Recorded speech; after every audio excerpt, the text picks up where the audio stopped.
Well, my name is Ariel Ben Lyman Hanavi. I'm the author of the commentary that we are studying today. This is part C to commentary Parashat Shlach L'kha. Send on your behalf. Send on your behalf. We are discussing, we're right in the middle of the discussion about the talit and about the tzitzit. The talit is a four-cornered prayer shawl that Jewish people have engineered so that they can walk into the commandment found in the book of Numbers in our Torah portion here, chapter 15, where God commands the sons of Israel to adorn themselves, or to place, I should say, tzitzit on the corners of the garments that they wear. In giving the mitzvah, we encounter a few questions with the text. We ask ourselves, what are the four corners of the garment that God is referring to? Where are the regions that He wants us to place these tzitzit? We haven't even discussed the questions as to what they are to look like. Are they to be twisted? Are they to be braided? What should the braiding look like? What about the colors? God simply says tachelet. I read it in the Hebrew for you, but let me just highlight it again. It is in verse. It's in verse 38. It says, "Daber el bnei Yisrael va'amarta aleihim va'asu lachem tzitzit al kanfei bigdehim lodorotam v'natanu al tzitzit hakanaf patil tachelet." The word tachelet there is the normative Hebrew word for either a kind of a shade of blue or a deep purple, anywhere from kind of like a skyish blue to a deeper purple. What ends up happening, this is a side note for a split second. Let me see if I mentioned the commentary, and if I don't, that's the reason why I'm talking about it right now. I do mention it on page 10 of the commentary, but let me just throw it out to you right now. The color blue became an object of dispute in the rabbinic circles as to which is the authorized color for blue. Today, in Messianic circles, we don't seem to be caught up as much on which color blue we should wear. But suffice it to say, it's not wrong to ask those questions of the text. How long should the tzitzit be? Where exactly, again, are the four regions of one's garment? And then now we're turning our attention on a very controversial aspect of this entire discussion. Who has the right to wear these things? Is it addressed to the men, or can the women wear them as well? So let's pick up our discussion. Traditions play an important part of our daily walk as new creations in Messiah Yeshua. Wouldn't you agree? I know that it is very normal to meet people who have an aversion to traditions. That is to say, anything that is not commanded in their view becomes a tradition, and thus traditions always play second fiddle to a commandment. Give me a second here. Okay. And adjust this microphone again. Okay. Traditions should play second fiddle to any commandment, and that I agree with. However, in my opinion, some traditions enhance our walk with God, while other traditions, logically or naturally, hinder our walk with God. Traditions then in and of themselves are neutral. They can either be a benefit or they can be a detriment. In my opinion, logic dictates that if a tradition directly comes from the Torah, then HaShem designed it to enhance our walk. Right? Right. God gives us things for our good. Everything that God gave us is for our good, whether it's a commandment or a prohibition. It doesn't matter. God has our best interest in mind when He gives us commandments. He would not give us instructions to harm ourselves. That's not the type of God we serve. So according to Jewish tradition then, let me just kind of keep going with this traditional thing, or as Tevye would say, tradition. According to Jewish tradition, men wear a talit to signify obedience to the above-mentioned mitzvah. The commandment says to adorn yourselves with fringes. Thus, Jewish males naturally understand that when I place a talit on, it's because the Torah commands me to do so. It also typically signifies the desire to engage in public prayer and Torah exposition, or in special cases, depending on the length of the talit or the colors involved or the other things, it can signify kind of a sort of rank among Jewish leaders for particular males. We could have, for instance, a rabbi or a deacon or the chazan, the one who chants the prayers. They could all perhaps have different types or styles or lengths or colors of the same garment known as a tzitzit. And that again is just tradition. It's just a form of halakha, and there's nothing wrong with that. All communities do it. Christian communities do it. Secular communities do it. A way of identifying rank and leadership and structure, authority structures within our communities. I actually think it's rather healthy. Now we know from the Torah itself, that is to say the Apostolic Scriptures, the New Covenant part, we know that Rabbi Yeshua ben Yosef, as a Torah-observant Jewish man, wore the fringes on his garment. You can read Matthew 9 verse 20 as just one. Obviously, in the synoptic tradition of the Gospels, there are other stories. There's one in Mark, there's one in Luke. Matthew, Mark, and Luke are the synoptics. John tends to kind of break from the synoptic style. But you can read the incident where the woman with the issue of blood reached out and touched the hem of his garment. The kraspadon in Hebrew is the word rendered fringe in the text. The Greek word kraspadon is the word chosen in the Septuagint to represent the Hebrew word kanaf, the word we talked about in part B of our commentary here. So the fringe, the border, the garment, the hem, that's where she reached. And why did she reach there? I believe it was because of the Malachi passage, that the Messiah would come with healing in his wings, and she understood this passage to apply to the Messiah, just like most Jewish people do today, as well as many Christians. And so she reached for the tzitzit. It's plain and simple. Now, we've got to ask this question then. I do hope to reach out to my female readership. I feel a special affinity with the female readership within the scope of my teachings and my commentary. It's not because I have a weakness for women or something like that. Don't misunderstand what I'm trying to say. What I mean is that I feel that the women in our communities have for too long suffered as second-class citizens, both in Jewish tradition as well as in Christian traditions, or just in society as a whole. Why should the women be relegated to second-class status? I believe it's wrong. God has a very significant and important role for women to play in our communities. And if we males don't wake up and smell the coffee, we're going to miss what God is going to do for us through our women. We are forever going to stunt the growth of our own communities if we fail to realize the anointing that God has placed on women, the responsibility that God has allowed women to step into, of course, in conjunction with their male counterparts. So the question is this: can a woman wear a talit? I didn't ask if a woman could wear tzitzit. The answer to that second question, I believe, is simply yes, she can wear tzitzit. However, can she wear talit? Well, according to the biblical injunction to perform the mitzvah of the tzitzit, keep in mind that the Judaism engineered the talit so that they could have the tzitzit attached so that they could step into the mitzvah. According to the biblical injunction to wear tzitzit, a woman these days should wear some sort of prayer shawl adorned with fringes if she's not going to attach them to her dress or her skirt or her pants or something like that. She should wear something so that she can step into this mitzvah. I haven't even addressed how often she should wear them. We'll get into that later on. So again, keep in mind that the above-mentioned passages are addressed to the children of Israel, which translates the Hebrew phrase B'nai Yisrael. And we talked about how that this familiar phrase, used throughout the Tanakh quite frequently, normally includes all of Israel, not just the men or literally the sons. For instance, I'll give you an example. Exodus 31, verse 16 and 17 says, the children of Israel shall observe the Sabbath to keep it as an everlasting ordinance throughout their generation. The children of Israel, it says in English. Some versions say the sons of Israel. Some will say the community of Israel shall keep. The Hebrew says V'nei Yisrael at the Shabbat la'asot at the Shabbat l'dorotam B'rit olam. V'shamru V'nei Yisrael. I'm sorry, I dropped off the first phrase. V'shamru V'nei Yisrael. V'nei is the Hebrew phrase sons of. V'shamru V'nei Yisrael at the Shabbat. Well, the commandment says that the children of Israel shall keep the Sabbath, which is what shamar means, to guard. Literally means to guard. Is God commanding only the males in the community to guard and to preserve and ultimately asa, or to do the Sabbath? Of course not. He wants the entire community to engage in this public worship day.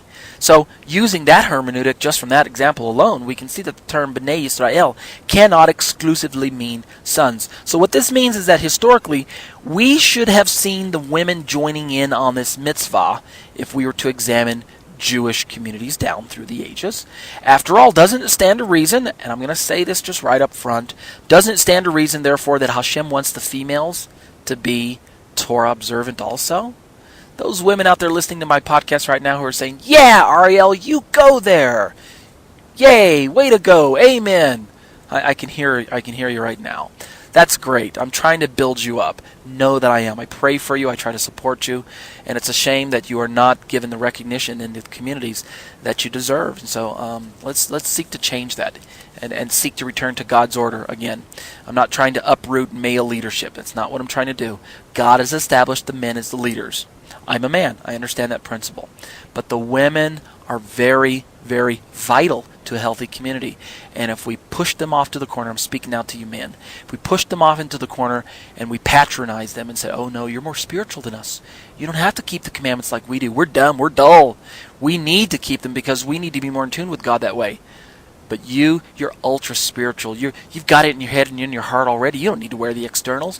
You've got it within you. You're more in tune with your spiritual side. While that may be true to a certain extent, it's still a certain amount of patronization in my opinion. Let's just drop those pretenses. What do the sages of antiquity, the Chazal, what do they have to say about this topic? We're going to find differences of opinion, and that's exactly why I bring their opinions into the discussion. Because I want you listening to my podcast, those of you who do not have access to the rabbinic materials, the Talmud, the Mishnah, the Gemaras, the Midrashim, and things like that, Rashi, and etc. I want you to be able to understand what was going through their minds as they looked at this particular mitzvah. So let's sneak a peek at their notes, preserved for us in the discussions first from the Talmud. I usually start with the Talmud because it's some of the older of the writings, and it's very easily the most widely recognized authoritative part within Jewish circles today, next to the Torah itself. So, let's now turn to the Talmud and see what it has to say about this discussion of whether or not a woman can wear a talit, okay? In the Talmudic tractate of Menachot 43, Daf A, or page A, we read that everyone is obligated to perform the mitzvah of tzitzit. However, the comment that follows exempts women. Quote, Rabbi Simeon exempted women because this was a positive mitzvah, limited by time, and from all positive time-bound mitzvot, women are exempt. End quote. Now let me just explain. The commandments, the 613 as enumerated by the Rambam, have been broken down along the lines of those that say thou shalt and those that say thou shalt not. Thus the ones that say thou shalt are positive, and those that say thou shalt not are deemed as negative. I can't remember exactly the number. I believe there's like 300 and something positive and 248 negative, or something to that effect. I'm not looking at the list right in front of me. So when we say that Rabbi Simon exempted women because this was a positive mitzvah, rather a mitzvah that says thou shalt, viz. Thou shalt wear tzitzit, women get exempt because it says it's limited by time, and from all positive time-bound mitzvah, women are exempt. Now, what do we mean by time-bound? Well, the underlying thought behind wearing tzitzit is that one should not wear tzitzit if one is in a state of tumah, that is to say, unclean. And the male view within ancient Judaism, the male view of a woman's state of purity was constantly in flux. Now, truth be known, everyone, male and female alike, enter into a state of tumah from time to time. Especially in ancient Israel, when the phrase tumah and tahor, tameh and tahor, unclean and clean respectively, had greater significance than they do today. Why? Because these two terms, if you'll recall from our study in Leviticus, these two terms, clean and unclean, had the greatest specificity in relationship to the holy sancta, that is to say, the tabernacle / temple, and all of the holy things involved with that structure.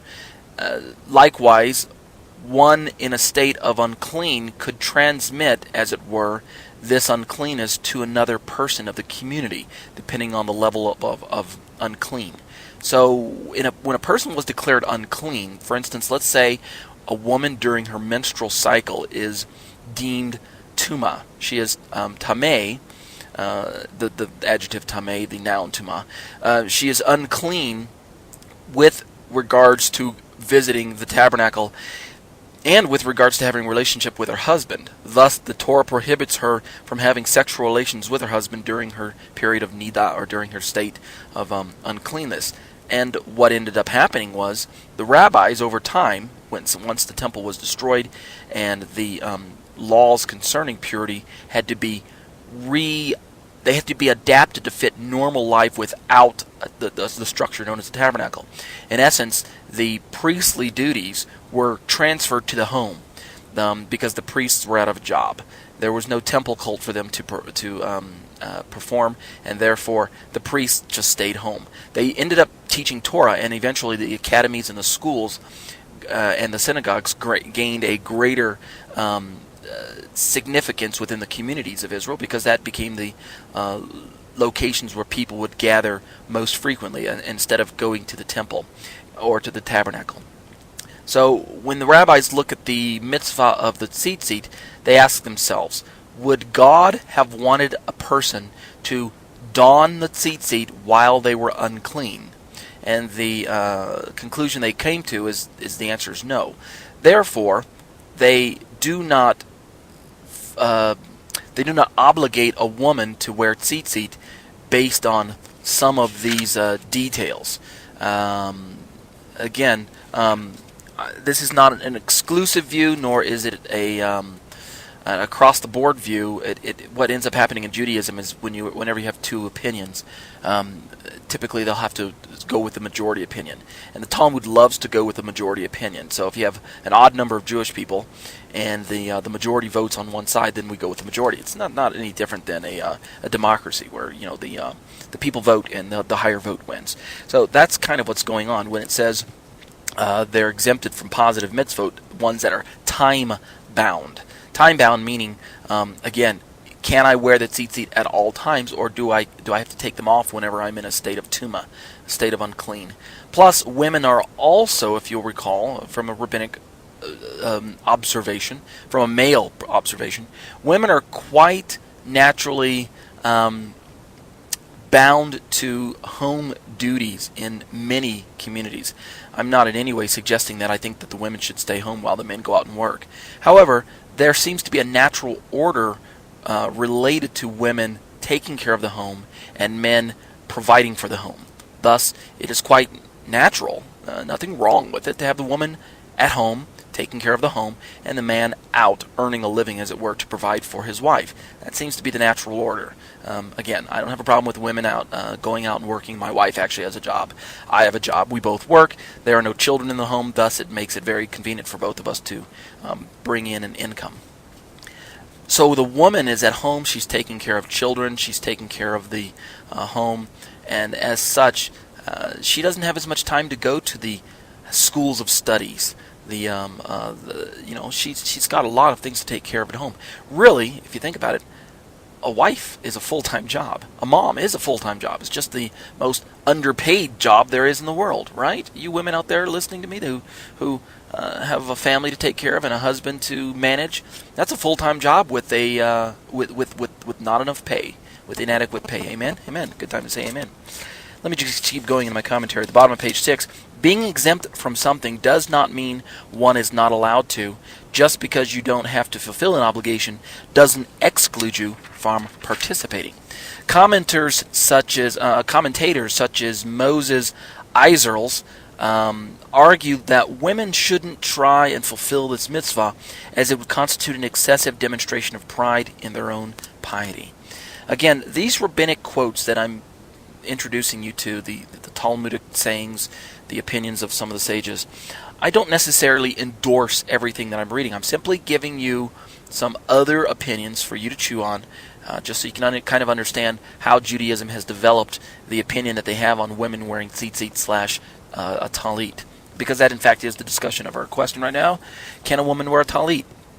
And I've already mentioned earlier that I believe sincerely that the halakhic view that women cannot or should not wear tzitzit / a talit, in my opinion, it's tantamount to patronization. I really think we are degrading our women in a way where we are not allowing them to step into this mitzvah. So again, if you're hearing it right up front, I encourage women to wear the tzitzit, and I also encourage women to wear talit if possible. However, I'm going to make some suggestions later on into the commentary as to if they are going to don a talit as opposed to just strapping on tzitzit. I'm going to make some suggestions that have to do with male and female roles. So let's keep going. Nearly all other commentators, with the exception of Maimonides and Epstein, permit women to wear a talit and to recite the blessings over it. And if you think about it, again, we Jewish people do love to debate. Now let's turn actually now to the Shulchan Aruch, the Jewish Code of Law, which Shulchan Aruch literally means the set table. The Shulchan Aruch is put together by a rabbi, a later rabbi. Off the top of my head, I'm just drawing a blank on his name. Rabbi Yosef Cairo, I believe. Yosef of Cairo. Yosef Caro, I believe his name. He put together the Shulchan Aruch, and it is it's a halakhic. It's a book put together of practical sorts to help you step into the mitzvot very, very practically. It really details, it's like a standard operating procedure of sorts, an SOP. It really just outlines in graphic detail in some cases as to how to do the mitzvot. I mean, it's even more detailed in some senses than the Talmud. The Talmud doesn't tend to be overtly halakhic, if I perceive my understanding of the Talmud correctly. However, because I am giving a little bit of room for misunderstanding. However, the Shulchan Aruch just seems very practical, down to earth, very pragmatic. This is how you do it, step A, step B. It's like an instruction manual, really. Whereas the Talmud tends to be more like a code of a legal code. It is halakhic in the sense that it's trying to sometimes mitigate between communities who have differing opinions, or differing peoples who have differing opinions. Two Jews, and they're trying to get one opinion. So the Shulchan Aruch is just a little more practical. It's kind of like it's like a what's that book called? The Farmer's Almanac of sorts. You can just take it home, open it up, and turn to any topic and start reading on how to do that particular topic. It's very kind of it's like one of these books at the store, like a how-to-do book, or almost like this series called the For Dummies series. Like if you don't know about computers, you pick up they're usually yellow and black, like a Computer for Dummies book, or Windows for Dummies, or Macintosh for Dummies, or Judaism for Dummies. You've seen these books. Well, the Shulchan Aruch is kind of like that, okay? It gives us an inside look as to how the Chazal interpreted these Pesukim of instruction. So, now I actually don't own a copy of the Shulchan Aruch, like a linear copy, something I can hold in my hand. Another resource I need to go out and get. So I will give you a quote from a trusted web source by the name of Torah.org. All right. However, before I quote their online resource, they would like to provide their disclaimer on this translation, which is typically true since there are actually several translations of the Shulchan Aruch.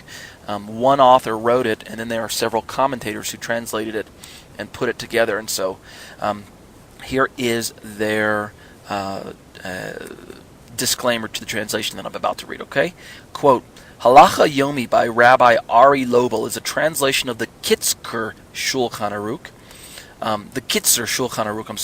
Rabbi Shlomo Gansfried's classic compendium of Jewish law from the late 19th century CE, okay?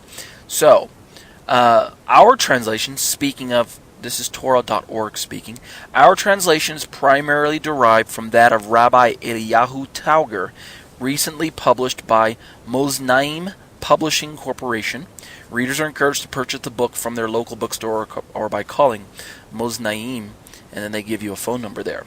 It is important to note that the application of the principles of Jewish law frequently depends upon the unique context to which they are applied. Consequently, a specific ruling of 150 years ago will not necessarily be the accepted practice today. Furthermore, not all the rulings of Rabbi Shlomo Gansfried in his Kitzur Shulchan Aruch are accepted as definitive. End quote. Okay, with that being the disclaimer to my choice of Shulchan Aruch here, let's now turn to the commentary on the tzitzit and the talit. And because of their pertinence to our discussion, I'm going to make the quotes at length. So for the next one, roughly 2 pages, this will be the Shulchan Aruch. Okay, these are not my comments. These are comments from one of the translations of the Shulchan Aruch. And the addresses per insertion by Torah.org have been included with the commentary. The addresses where you'll see a statement, then it'll say see, like almost like a chapter and verse. Okay, 9 verse 1 or something like that. And so I don't know if I want to read. I suppose I shall read the little addresses there. Okay, in case someone owns, so one of you listening actually owns a copy of the Shulchan Aruch and you'd like to re-reference this. Okay, you ready? Here we go. Quote: a garment that has 4 or more square corners on opposite sides. See chapter 10, verse 1 through 3, 5 through 9, and verse 12. Requires fringes. Now I'm going to use the term chapter verse similar to what a Bible might break down, because that's where you see, if you're looking at the written commentary, you'll see like the number 10 colon number 1, which we're familiar with when we look at a Bible. We break it down to chapter verse. So I'm going to, like a book might have a chapter and then a section, and I'm just going to follow that format, even though technically I don't think the Shulchan Aruch uses chapter verse format, but just follow with me. Let me start over. A garment that has 4 or more square corners on opposite sides requires fringes, that is to say tzitzit, provided it is big enough to cover most of the body. See 16 verse 1. Is primarily used for that purpose, 10 verse 10 through 11, 19 verse 1 through 2, and is owned by Jews. You know what? It's a bit confusing to read the addresses. I'm just going to skip the addresses. I'll just read it through as a commentary. And if you'd like to look at the addresses, well, then you need to listen to this commentary while reading the written commentary. That way you can see the addresses there, okay? So I'm not going to read the addresses. Tzitzit are required when the garment is worn during the day or when it is worn at night if it is normally worn during the day. The requirement of tzitzit applies only to garments made of cloth and is only rabbinical unless they are made of linen or sheep's wool. According to some opinions, the garment or the tzitzit should not be of linen. The tzitzit may be either of wool or of the same material as the garment. They may be white or of the same color as the garment. Now let me pause there for a moment just to comment on the commentary. Notice how it said the requirement of tzitzit applies only to garments made of cloth and is only rabbinical unless they are made of linen or sheep's wool. There is a commandment in the Torah called sha'ul, where we are prohibited from wearing linen and wool garments together. Thus, the commandments surrounding wearing a garment that you are going to attach tzitzit to. Notice the very first statement where it says a garment that has 4 or more square corners on opposite sides. We have to be conscious of what we're making the garment out of compared to what the tzitzit are also going to be made of. And again, it says, according to some opinions, the garment or the tzitzit should not be of linen. It's preferable these days that the garment is probably a wool or a cotton blend. Many tzitzits are made of wool or cotton or something to that effect. There are a few that are made of like a lighter material. However, cotton and wool are kind of a general preference for those. And then it goes on to say that the tzitzit may be made of either wool or the same material as the garment. However, what ends up happening in some cases is the tzitzit, remember they're the tassels, they can be made of a different color. Now, there's a practical application to this because the dyes that are used in the tzitzit and in the garment itself will attach themselves more readily to one fabric versus another. Some fabrics repel dyes and other fabrics accept dyes more readily. And so we want to take that factor into account when we are constructing both the garment that we're going to attach the tzitzit to as well as the tzitzit themselves. Also, when it comes to sha'ul, we are forbidden from mixing wool and linen together. So we don't need to ask ourselves, can the garment really be made of wool and linen, since we already have a prohibition against it. However, that being the case, the priestly garments that were given to us in the book of Leviticus actually did not follow this prohibition of wearing wool and linen together. The priests were allowed to wear garments of wool and linen together. And it's interesting that the tzitzit being a / priestly garment, quote-unquote priestly garment, has been known to have these two items together. We'll get a little more into that, but right now I just wanted to kind of introduce you to that concept. Finally, also in the commentary, isn't it interesting that it says right there in the Shulchan Aruch, quote, they, speaking of the tzitzit, may be white or of the same color as the garment. This addresses another issue. How many of you who are familiar with standard talit have ever seen a talit where the tzitzit are not white? I don't know that I've ever seen any manufactured from a standard rabbinic factory where the garments are produced. I've never seen one that's not white. Then again, I haven't traveled the entire world, and so perhaps there are some. I just have never seen any. Have you guys seen any? Every time I go to a Judaica store, all of the talits that I see are white, or generally white. I mean, they have colored stripes in them, don't get me wrong. Some have black stripes, some have blue stripes, some have red stripes, some have gold stripes, silver stripes, etc. But generally speaking, the bulk of the garment is white. And to be sure, the tzitzit are usually all white, without any tachelet in them, without any blue.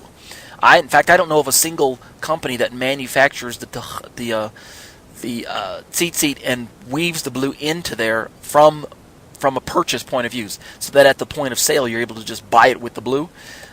Some people who've traveled to Israel, some of my friends, say that there is a group in Israel, I think they're called the National Religious Jewish Religion, or National Religious Affiliation. I can't remember. I think it's National Religious.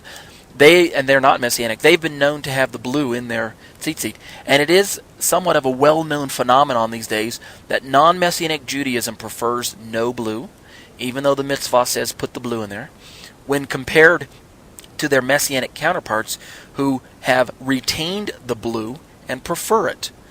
So, there's an interesting phenomenon right there. But what ends up happening now, what we're talking about is there are Messianic groups who are actually taking the tzitzit, the surrounding threads, not the tachelet, but the surrounding threads. You know, typically a tzitzit these days will have 8 threads. That is to say, 7 plus the blue, ending up with 8. Did I get that right? Yeah, I think so. 1, 2, 3. Yeah, what it is it's 4 threads pulled through a hole, which ends up with 3 white threads and 1 blue thread. And then if you pull it through a hole, well, then you end up with the 4 on one side and 4 on the other, and then you can start braiding them of sorts. Well, at any rate, some people are manufacturing the surrounding threads. Messianics are. They're making the surrounding threads a different color than just say white. They're matching the color to their shirt or the garment that they're going to place it in. Or in the case of the little tzitzit where you just remove them, it's just a tassel that you can strap to your belt loop or something like that. And that's a whole nother discussion, which we'll get to in a moment. They manufacture them in all kinds of different colors, maybe pastel colors and things like that, but never forgetting to put the blue in there. And what ends up happening is some traditional Jewish families or people groups look at this innovation, this chedushin of manufacturing or putting together tzitzit with other than white threads, and they become put off or outright offended. So we're going to talk about that later on. But suffice it to say, the Shulchan Aruch says right up front that they may be white or of the same color as the garment, which means even the Shulchan Aruch allows for the surrounding threads to be an other than white color. Okay, let's keep going. This is the Shulchan Aruch. Again, we're on the top of page 8. Quote, the threads used for tzitzit should be spun and twisted for that purpose by a Jew, and the tzitzit themselves should be made by a preferably male Jew. Preferably for that purpose. Now I just want to pause there again and say, I don't hold a halakha that says that the tzitzit have to be made by a Jew, especially since I don't toe any sort of policy that would suggest that Israel is comprised of Jews only. Quite the opposite. Israel is comprised of Jews and non-Jews. However, the Shulchan Aruch is not written by Messianic Jews. The Shulchan Aruch is written by non-Messianic Jews. Thus, they are naturally going to toe the the prevailing rabbinic halakha that teaches that Gentiles are excluded from Israel. Simple enough. Let's keep reading. They, speaking of the tzitzit, should be made of material that is permitted and of good quality. They should be at least 12 inches long. If they become untwisted, they remain valid, provided they remain partly twisted. But they should be knotted at the end so that they do not become untwisted. On what to do if some of them break, there's another chapter.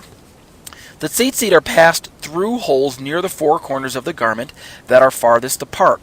4 tzitzit are passed through each hole. See, that's what if I'd have just kept reading, then I would have known exactly how many numbers. Once you tie a pair of tzitzit to a talit, and maybe then you have maybe another set for a second talit, or maybe another set for maybe you wear them on your belt loops or something like that.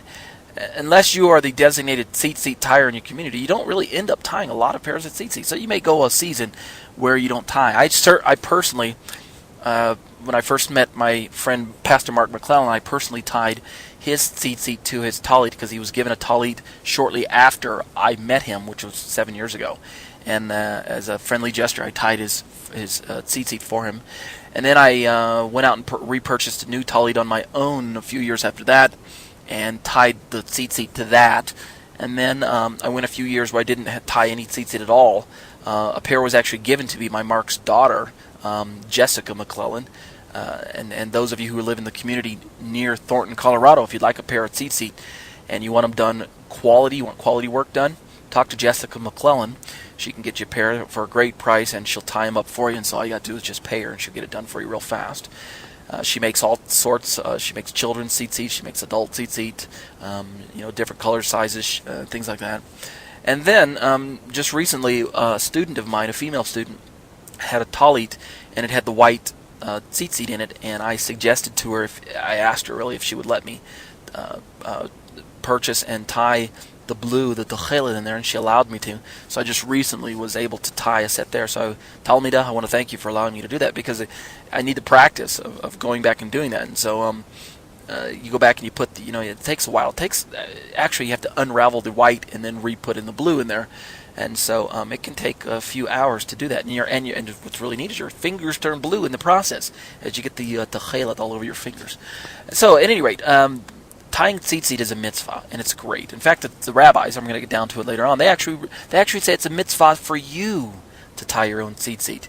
That's not to say you can't get friends and family members to do it, or get Jessica or someone to do it for you, but they just make it a suggestion that you should tie it at least one time in your life, okay? So, here we have it. 4 tzitzit are passed through each hole, and the 2 groups of 4 ends are double knotted to each other at the edge of the garment near the hole. One of the tzitzit is made longer than the others, and usually that's the blue and the techelet. The long end of that one is wound around the other 7 and double knotted. This is done repeatedly so as to make a total of 5 double knots separated by 4 sections of winding with a total length of at least 4 inches, leaving free hanging ends that are twice that long. And generally speaking, again, every talit that you buy in Judaica stores today, whether it's a talit gadol or a talit katan, the large talit or a small talit, they will generally follow this practice that's right here in the Shulchan Aruch. If you look at them and pull them out, you'll see the 5 knots separated by the 4 sections with the 5 double knots, and that's pretty standard today. Even from Ashkenazi to Sephardi, it's just across the board. It ends up being that way. Now, sometimes the knots can end up being different, and there can be braids between the knots, and there are a variety of different ways to knot up the tzitzit. I mean, there is no mitzvah, at least in the Peshat of the Torah, as to how to tie these tzitzit. But the Shulchan Aruch takes it upon themselves to introduce us to how to tie them. So, in my opinion, and I'm kind of taking my cue from Rick Spurlock of Bereansonline.org, which you can log onto his podcasts and listen to those. Very, very good material by him, I might recommend. He has a quote where he's careful to say, speaking of we Messianics, people who are Christians who are coming into Jewish movement, the Messianic movement, we must be careful not to undo tradition when it's not necessary. And there's nothing wrong with the traditional way to tie tzitzit. There's nothing wrong with the description here in the Shulchan Aruch as to, that's 4 groups of, 2 ends, they're double knotted and their edge, and it's got to be 12 inch long. There's nothing wrong with that, because the text is silent on what the tzitzit should look like. And so in my opinion, because the Jewish community has been walking in this mitzvah for thousands of years before the Christian church ever came along, before any Gentile, quote unquote, became messianic. The Jewish people were walking in this mitzvah. In my opinion, we Messianics would do well not to try to uproot tradition just for the sake of trying to be different. In other words, if it ain't broke, don't fix it. There's nothing wrong with the way that tzitzit are tied today. Therefore, don't try to get crazy and innovative unnecessarily. Don't become extreme, because extreme sparks extreme or spurns extreme. And I think it's good that the Jewish people have preserved this for us. So let's just do everyone a favor and stop trying to come up with the latest and the greatest way to wear tzitzit. There's nothing wrong with the way it's being worn now by traditional Jewish communities. And so if you want to wear the tzitzit, just do yourself a favor. If you are able to do this, go to a Judaica store and buy a set. And then if you want to put the techelet in there, you have to unwind the ones that you have and then retie them, put the blue in yourself. But learn how to tie them again pretty much the same way they were tied before, with all the double knots and everything. I think it's a good practice, okay? Let's go ahead and call this part C. We're about 40 minutes into the commentary. And when we return, we'll continue our discussion and look into the Shulchan Aruch as to the details on what tzitzit wearing should look like. Okay? Stay tuned.